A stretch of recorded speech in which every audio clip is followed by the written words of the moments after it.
ആയിരുന്നു. പിന്നെ first half എനിക്ക് കൂടുതൽ വർക്കായിട്ടുണ്ട്. സെക്കൻഡ് ഹാഫിലോട്ട് പോകുമ്പോഴത്തെ ആക്ഷൻ സീൻസ് ഒക്കെ കൂടുതൽ വരുന്നുണ്ട്. നല്ലൊരു കാർ ചേസ് സീനൊക്കെ നന്നായിട്ടുണ്ട്. പിന്നെ ക്ലൈമാക്സ് നൈസ് ആയിരുന്നു. നന്നായിരുന്നു.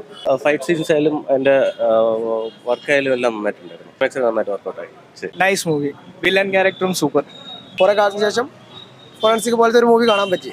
റേറ്റിംഗിൽ 5-ൽ 4 കൊടുക്കാം. ഇത് പറയാനുണ്ടായിരുന്നു അഭിനയം തന്നെ. എല്ലാവരും പക്ക, ഒന്ന് ഒഴിവാക്കാൻ പറ്റുന്നൊരു ഒന്നുമില്ല. ഇതിൽ ഒക്കെ പക്കായിട്ട് എടുത്ത് വെച്ചിട്ടുണ്ട്. സിനിമ സൂപ്പർ ആയിരുന്നു കേട്ടോ. ഞാൻ ഈ ടൊവിനോന്റെ എൻട്രി മാസൊക്കെ ആയിരുന്നു. പിന്നെ ട്വിസ്റ്റ് സെക്കൻഡ് ഹാഫിൽ നല്ല അൺപ്രഡിക്റ്റബിൾ ആയിട്ടുള്ള ഇതൊക്കെ ആയിരുന്നു. അപ്പോൾ ഈ ഫസ്റ്റ് ഹാഫിൽ തന്നെ ഈ ട്വിസ്റ്റ് എല്ലാം തുടങ്ങി വെച്ചിട്ട് ലാസ്റ്റ് സെക്കൻഡ് ഹാഫിലാണ് ഇവരെല്ലാം കൊണ്ട് ഫിനിഷ് ചെയ്യുന്നത്. അൺപ്രഡിക്റ്റബിൾ ആയിട്ടുള്ള ഒരു സിനിമയാണ്. എല്ലാവരും കാണാൻ ഞാൻ റെക്കമെൻഡ് ചെയ്യുന്നത്. എടുത്ത് പറയാൻ അതിൻ്റെ എന്താ പറയാനാ ആ മാസ് എൻട്രി അതൊക്കെയാണ് എടുത്ത് പറയാനുള്ളത്. കുഴപ്പമില്ല. ക്ലൈമാക്സ് ആക്ഷൻ സീക്വൻസ് അതൊക്കെ നൈസായിരുന്നു. അറിയില്ല, ഞാൻ അത്രയ്ക്കൊരു തൃപ്തനല്ല. ഓക്കേഷ് ആണ്. ഓവറോൾ നോക്കിയാൽ പടം കൊള്ളാം, കുഴപ്പമില്ല. പിന്നെ തൃശ്ശൂർ നടി മലയാളത്തിൽ വന്ന് ഇങ്ങനൊരു പടം ചെയ്യേണ്ട ആവശ്യമില്ല. നമ്മളിപ്പോൾ 10 വയസ്സിൽ മറ്റു പടങ്ങൾ ചെയ്തോ അല്ല ആ ഒരു സംഭവം ഈ ഫിലിം ഇമ്പോർട്ടൻസ് ഇല്ല പുള്ളിക്കാരി. പിന്നെ വയസ്സ് കൊള്ളാം. ലുലുമോൾ പുള്ളി കഴിഞ്ഞ കുറച്ച് പ്രൊമോഷൻ വന്നപ്പോൾ പറഞ്ഞിരുന്നു അവസാനം 40 മിനിറ്റോളാം. എല്ലാവരും പറയും ഇങ്ങനെ കൊണ്ടുവരും, പക്ഷേ വലിയ പൊളി പ്രതീക്ഷിക്കുന്ന അത്യാവശ്യം കൊള്ളാം. അത് നന്നായിട്ട് പണിയെടുത്തിട്ടുണ്ട്. ക്യാമറ വർക്ക് നന്നായിട്ടുണ്ട്.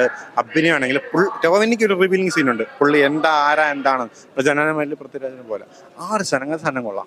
അത്രേ ഉള്ളൂ. ഇൻവെസ്റ്റേഷൻ ചിലടത്ത് ക്ലീശ ബ്രേക്കിംഗ് ഉണ്ട്, പക്ഷെ ക്ലീശ കാര്യങ്ങളുണ്ട്. തമനല്ല പേര് പക്ഷേ ഇതിൽ വരേണ്ട ആവശ്യമില്ല. മീൻസ് പുള്ളിക്ക് നല്ല അഭിനേതാവാണ്, പക്ഷേ ഇമ്പോർട്ടൻസ് ഇല്ല നമ്മളെ മറ്റേ ഈ സിനിമ പോലെ.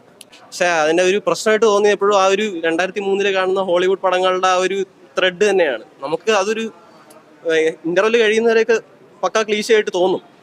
ലാസ്റ്റ് വരുന്ന ഫൈറ്റും അങ്ങനത്തെ സംഭവങ്ങൾ ക്ലൈമാക്സിലോട്ട് എത്തുമ്പോഴത്തേക്ക് നമ്മൾ മുമ്പ് കണ്ട് പരിചയിച്ച ഒരു സംഭവം തന്നെയാണ്. പ്രത്യേകിച്ച് പുതിയതായിട്ടൊന്നുമില്ല ഹോളിവുഡ് ലെവലിൽ. പക്ഷെ നമ്മുടെ മോളിവുഡ് ആ ഒരു ലെവലിലേക്ക് എത്തി എന്നുള്ളത് നമുക്ക് കണ്ടാൽ മനസ്സിലാവും.